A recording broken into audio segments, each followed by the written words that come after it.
Trump signed 50 executive orders in his first day in office.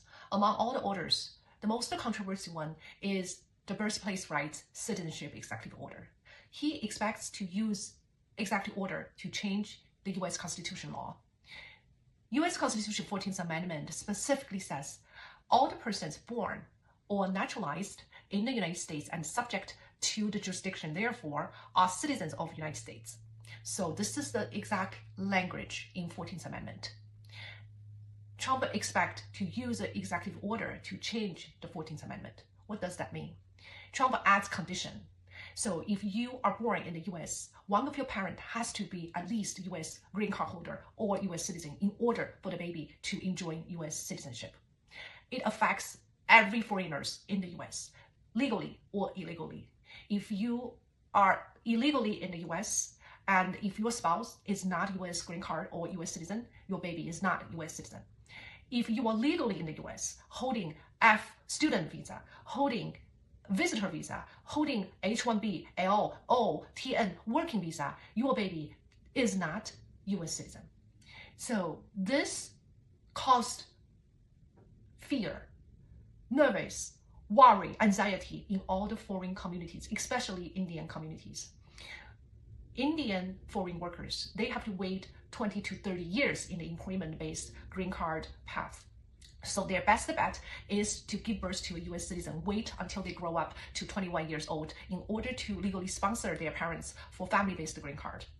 If Trump's executive order takes effect, Indian families' dream will be crushed because they are not being able to give birth to US citizen if they are on H-1B status.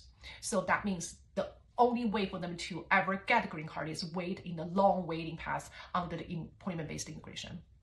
And if that takes effect, all the foreigners who are holding legal status in the US, your kids are not US citizen. What are you going to do with them? At the moment they were born, they are illegal. So it's so difficult for them to get back to your derivative status, for example, F2 or H4, unless you take them out to get a visa and then come back. So if this executive order takes effect, it will take effect on February 19th. So that will impact every foreigners in the US.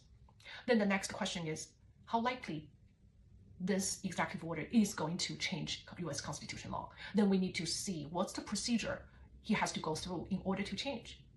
To change US Constitution law, you need 2/3 of the yes vote from both Senator and Congress, plus 4/3 of the states to say yes.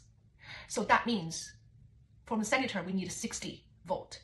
From Congress, we need a 290 votes.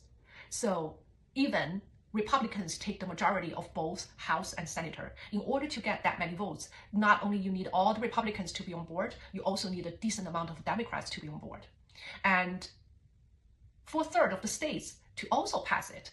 That's almost impossible because right now, Trump is sued by 22 states for unconstitutional of this executive order on the second day he is in the office.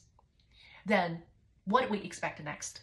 The next bet is for Supreme Court to give a definition of subject to the jurisdiction language in the 14th Amendment, because the 14th Amendment, I just read it, is only when you're subjected to the US jurisdiction, your baby will enjoy automatic US citizenship if the baby is born in the US. Then they are going to use the explanation or interpretation or definition of that phrase to do Trump's favor. Then we're going to say, okay, if by following that logic, only when the foreigners are not subject to US jurisdiction, their baby are not enjoying US citizen. That's ridiculous. If you go high speed in the highway, you are going to get a speeding ticket. If you do crime in the US, you are going to be put in jail. So that's why foreigners, legal or illegal, you have to obey US law if you are here. So that's why all the foreigners in the US land, you are subject to US jurisdiction. If anybody or if Supreme Court thinks foreigners in the US are not subject to the US jurisdiction, that conclusion will set all the foreigners free because we can commit any crime. We're immune. So from that logic, US Supreme Court would never interpret subject to jurisdiction to exclude all the foreigners. Back to the original law.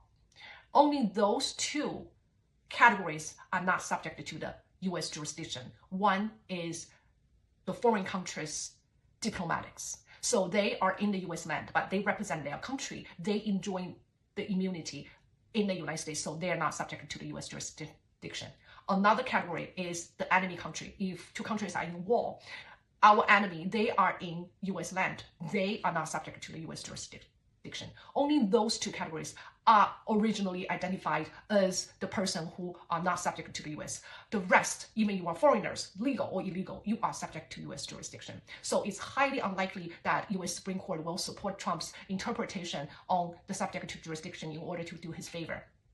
Then our conclusion is it's highly unlikely this executive order is